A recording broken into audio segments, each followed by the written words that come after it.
नमस्कार, स्वागत है आपका। तो देखिए क्वेश्चन नंबर 18 क्या है।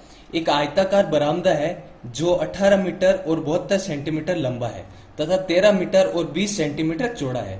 ये रहा, जैसे मान लीजिए एक आयताकार बरामदा है जिसकी लंबाई तो कितनी है 18 मीटर और 72 सेंटीमीटर, ठीक है। और इसकी चौड़ाई कितनी है, ये रही चौड़ाई 13 मीटर और कितनी है 20 सेंटीमीटर, ठीक है ना। अब हमें क्या करना है, इस बरामदे में समान विमाओं वाली यानी समान माप वाली हमें लगानी है वर्गाकार टाइलें। अब टाइलें कैसे लगानी है, वर्गाकार ऐसी टाइलें लगानी है, इसके चारों ओर ऐसे मान लीजिए ये टाइलें हमें लगानी है। और टाइलें कैसे लगानी है, हमें समान माप की लगानी है। जैसे देखिए अपने पास दो साइड है, एक तो ये लंबाई हो गई और एक हो गई चौड़ाई। हमें लंबाई में और चौड़ाई में एक समान माप वाली क्या लगानी है, वर्गाकार टाइलें लगानी है। पहले तो उनका माप होना चाहिए समान, उसके बाद हमें बतानी है कि टाइलों की संख्या क्या होगी। तो देखो हमें समान माप वाली लगानी है टाइलें, मतलब एक ऐसा उभयनिष्ठ माप लेना है जो अपन दोनों तरफ लगा सके। अब उभयनिष्ठ बोलो या कॉमन बोलो, या ठीक है ना। या फिर देखिए एक और इंट हमें सवाल में क्या बता रहा है, न्यूनतम संख्या। न्यूनतम किसको दर्शाता है, एचसीएफ को। उभयनिष्ठ या कॉमन किसको दर्शाता है, एचसीएफ को। तो हमें क्या करना है, पहले जो ये लंबाई और चौड़ाई दी रखी है उससे हमें क्या निकालना है, एचसीएफ निकालना है। एचसीएफ से हमारे पास क्या आएगा, जो वर्गाकार टाइलें हमें लगानी होगी ना उसका आ जाएगा माप। तो देखिए अपने पास लंबाई कितनी दे रखी है, लंबाई हमें दे रखी है देखिए 18 मीटर और 72 सेंटीमीटर। अब इकाइयां होनी चाहिए बराबर, या फिर तो दोनों मीटर में या फिर दोनों सेंटीमीटर में। ऐसा करो दोनों सेंटीमीटर में बना लो।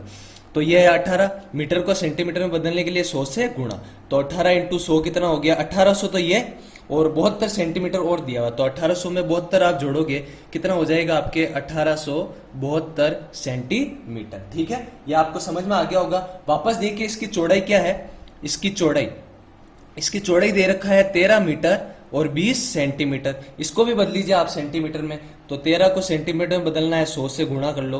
तो ये कितना हो गया आपके 1300, और आगे और कितना दे रखा है आपके 20, तो कितना हो गया ये 1320 सेंटीमीटर, ठीक है। अब देखिए अपने पास जो दो मान आए वो क्या है 1872 और क्या है 1320। हमें निकालना है टाइल का माप, वर्गाकार टाइल का माप, वर्गाकार टाइल का माप। मैंने क्या बताया आपको, उभयनिष्ठ माप निकालना है तो दोनों का आपको क्या लेना पड़ेगा, एचसीएफ लेना पड़ेगा। किसका, 1872 और 1320 का आपको क्या लेना पड़ेगा, एचसीएफ लेना पड़ेगा, तब जाके आपके उभयनिष्ठ माप वो आएगा। अब देखिए आप एचसीएफ ले लेते हैं एक बार, एचसीएफ क्या आता है दोनों के टुकड़े करके एचसीएफ निकाल लेते हैं अपन। तो पहले 2 का भाग जाएगा यहाँ पर, 2 नम 18, 2 तिया 6, बचा 1, 2 छिंग 12, वापस 2 का दीजिए आप, 2 चौक 8, बचा 1, 2 छिंग 12, बचा 1, 2 अट्ठे 16, वापस 2 का दीजिए, 2 दूनी 4, 2 तिया 6, 2 चौक 8, वापस 2 का, 2 एकम 2, 2 एकम 2, बचा 1, 2 7 14, ठीक है ना। हाँ सॉरी 2 एकम 2, हाँ 2 एकम 2 हो गया, और बचा आपके 1 बचा 2 7 14। पीछे 7 आ रहा है तो 3 का देखिए आप, 3 तिया कितना हो गया आपके 9, बचा 2, 3 नम कितना हो गया 27। अब 39 में 3 का ही जाएगा वापस, 3 एकम 3 और 3 तिया कितना हो जाएगा आपके 9। अब 13 में जाएगा, 13 का कितनी बार जाएगा आपके एक बार, ठीक है ना। अब 1320 के टुकड़े करते हैं, पहले 2 का दीजिए, 2 छिंग 12, बचा 1, 2 छिंग 12 और पीछे कितना आ गया 0। वापस देखिए 2 तिया 6, 2 तिया 6 और कितना आ गया 0, वापस 2 का, 2 एकम 2, बचा 1, 2 छिंग 12, बचा 1, 2 पंजे 10 आ गया आपके। वापस आपके देखिए कितना आएगा 2 का तो जाएगा नहीं आपके क्योंकि पीछे 5 आ रहा है, तो 3 का दीजिए आप, 3 पंजे 15, बचा 1, 3 पंजे 15, 55 बार गया आपके, है ना। वापस अब देखिए 3 का ही दीजिए, 3 का तो जाएगा नहीं, किसका दोगे 5 का ही देना पड़ेगा आपको, ठीक है ना। 5 का दोगे कितनी बार जाएगा आपके 11 बार, फिर 11 में 11 का जाएगा एक बार। तो देखिए 1872 के हमने टुकड़े करे, कितना है 2 की घात कितनी आ रही है 1 2 3 4, तो 2 की घात कितनी होगी आपके पास 4, इंटू आगे कितना आ रहा है 3 की घात 2 और कितना आ रहा है 13, और 1320 के टुकड़े आपके कितने हैं, वापस 2 की घात कितनी आई है 3, और आगे और क्या आ रहा है आपके पास 3, और क्या आ रहा है आपके 5, और क्या आ रहा है 11, ये 5 और साथ में क्या आ रहा है 11 आ रहा है, ठीक है ना। तो देखिए आपके अब निकालना है, आपको निकालना अब एचसीएफ, हमें निकालना है इसका एचसीएफ। तो देखिए एचसीएफ कितना है, देखिए एचसीएफ में हमें ऐसी कॉमन संख्या लेनी है जो दोनों में आ रही है। तो ऐसी संख्या कौन सी जो दोनों में आ रही है, तो देखिए 2 भी आ रहा है इन दोनों में और 3 भी आ रहा है इन दोनों में। अब घात लेनी है छोटी से छोटी, 2 की छोटी से छोटी घात कितनी है 3, और 3 की छोटी से छोटी घात कुछ नहीं है तो इसके ऊपर 1 ही मानेंगे। तो देखिए 2 की घात 3 का मान 8 इंटू ये कितना हो गया 24, तो जो हम वर्गाकार टाइलें लगाएंगे उनका माप कितना होगा, 24 सेंटीमीटर। लेकिन हमें तो निकालनी है टाइलों की संख्या। क्वेश्चन में आपके ऐसे दिया हुआ है, हमें निकालनी है वर्गाकार टाइलों की संख्या। तो आपको पता होगा 9th क्लास में आप करके आए होगे, अगर कभी भी आपको संख्या निकालनी है तो आपको क्या करना पड़ेगा, बड़े क्षेत्रफल में छोटे क्षेत्रफल का देना है भाग। जैसे हमें बड़ा क्षेत्रफल हमारे पास क्या होगा, बरामदा, बरामदा बड़ा होता है, तो बरामदे में लगानी है टाइल, तो बरामदे के क्षेत्रफल में आप भाग लगा दीजिए, किसके क्षेत्रफल का, वर्गाकार टाइलों के क्षेत्रफल का, वर्गाकार टाइलों के क्षेत्रफल का। अब देखिए बरामदा कैसा आयताकार है, और देखिए दोनों की लंबाई और चौड़ाई कितनी है, लंबाई तो है 1872 इंटू चौड़ाई कितनी है 1320 बट्टा वर्गाकार टाइलें, वर्गाकार टाइलें, वर्गाकार टाइलों का क्षेत्रफल ज्ञात करने का सूत्र भुजा इंटू भुजा, भुजा कितनी आ रही है आपके 24, तो ये क्या हो गया आपके 24 इंटू 24। अब देखिए ये कटता है तो इसको काट के देख लीजिए, जैसे काट के देखते हैं 1872 को 24 से काट के देखते, ये तो 24 से कटेगा 78 बार, और ये आपके कट जाएगा कितनी बार, 55 बार। तो ऊपर आपके क्या बचा है 78 इंटू 55। अब 78 और 55 को गुणा करके देखते हैं कितना आता है, तो 78 और 55 को आप गुणा करके देखना कितना आएगा आपके 4290। तो कितनी टाइलें लगेगी आपके 4290। एक बार आप आंसर जरूर चेक कर लेना, ठीक है, मैं भी कर लेता हूं ताकि हमें पता चल जाए, गुणा भाग में तो कोई दिक्कत नहीं है, ठीक है ना। चलिए देखिए जो 19वां क्वेश्चन है वो अपन ने 2.3 में अच्छे से समझा है, आपको समझ में भी आ गया होगा। क्वेश्चन क्या है, सिद्ध कीजिए निम्नलिखित संख्या कैसी है, अपरिमेय। और देखिए इन सारी संख्याओं में वर्गमूल की संख्या के अतिरिक्त भी कोई संख्या है, तो हमें इतना बड़ा करने की जरूरत नहीं है जो अपन ने √2 के लिए करा था। सीधा सीधा क्या करना है, वर्गमूल वाली संख्या अपने पास और अतिरिक्त संख्या को उधर पक्षांतरण भेज के उधर भेजना है। तो देखिए जैसे अपन को पहला करना है 5√2 को, तो इसको सिद्ध करना है अपरिमेय, लेकिन इसको मानेंगे पहले अपन क्या, परिमेय। तो क्या लिखेंगे ऐसे कि माना, ऐसे लिखना पड़ेगा अपन को, माना 5√2 एक परिमेय संख्या है। इसको अपरिमेय सिद्ध करने के लिए पहले परिमेय मानना पड़ेगा। और परिमेय संख्या को आप कैसे लिख सकते हो, a/b के रूप में, जहां a और b पूर्णांक है और b का मान आपके पास 0 नहीं होना चाहिए। देखिए हमें तो वर्गमूल वाली संख्या रखनी है अपने पास, तो वर्गमूल का 2 तो इधर, ये 5 प्लस का हमें नहीं चाहिए, तो प्लस का 5 उधर जाएगा, किसका हो जाएगा, माइनस का। तो a/b माइनस क्या हो जाएगा, 5। बस इतना ही आपको करना है हर बार, वर्गमूल वाली संख्या अपने पास, बाकी उधर। मैंने आपको 2.3 में अच्छे से बताई, उसके बाद में मैंने आपको बताया था 2-3 लाइन आपको याद करनी है, ऐसे लिखना है कि a व b क्या है, पूर्णांक है, a व b क्या है, पूर्णांक, ठीक है। तो a व b क्या हो गया, परिमेय संख्या। अपन ऊपर अपन ने माना था परिमेय संख्या में आप प्राकृत संख्या जोड़िए घटाइए, जो उत्तर आएगा वापस वो भी क्या होगा, परिमेय। इसको दीजिए समीकरण नंबर 1। अगर a/b परिमेय है तो ये a/b माइनस का 5 ये भी क्या होगा, परिमेय। अब समीकरण 1 को ध्यान से देखिए, इस पूरे का मान किसके बराबर है, वर्गमूल 2 के।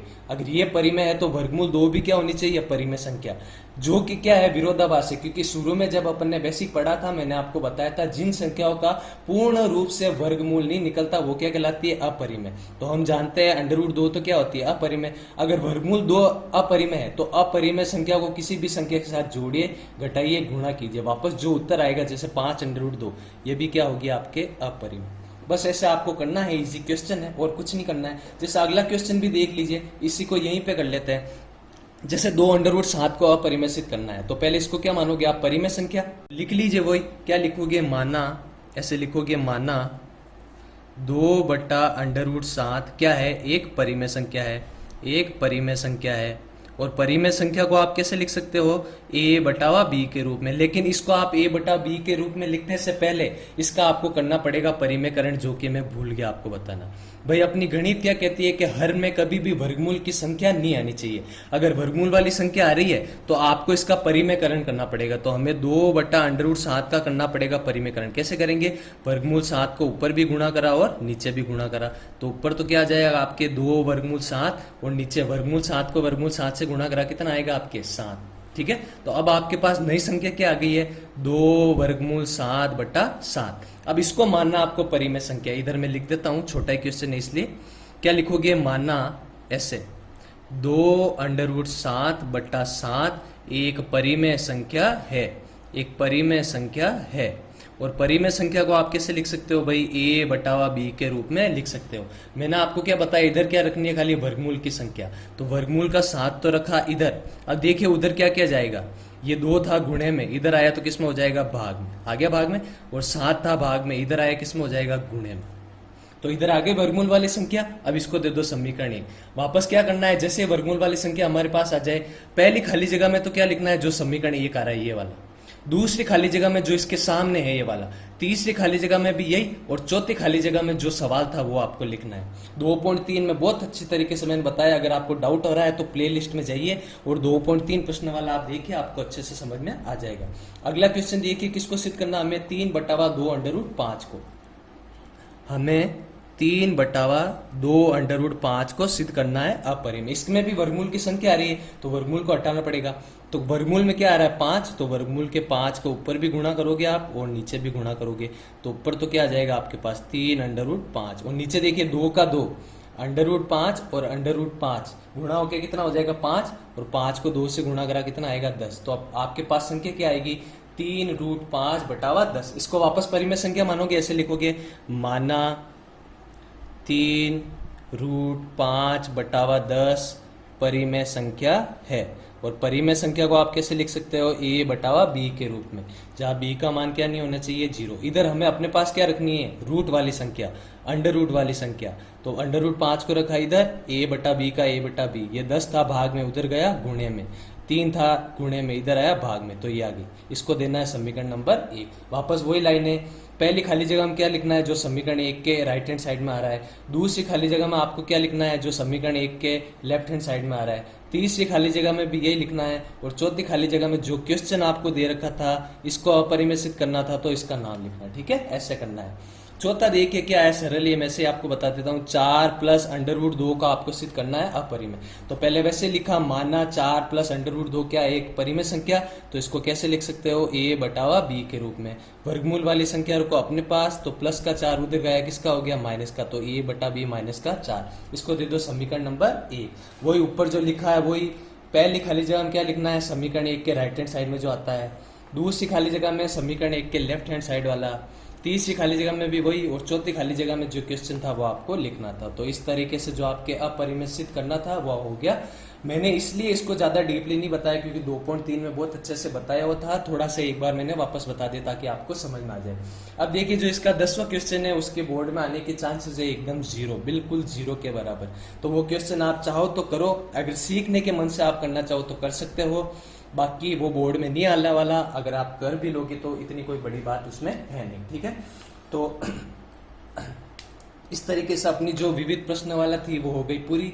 अगर आपको वीडियो अच्छी लगी तो वीडियो को लाइक कीजिए, चैनल को सब्सक्राइब कीजिए और अपने दोस्तों के साथ इस वीडियो को जरूर शेयर करें ताकि वो भी घर बैठे बैठे अच्छी पढ़ाई कर पाए। ठीक है, अगले वीडियो में अपन पहले चैप्टर 3 का बेसिक पढ़ेंगे जो है बहुपद, उसके बाद उसके क्वेश्चन भी अपन करेंगे। धन्यवाद।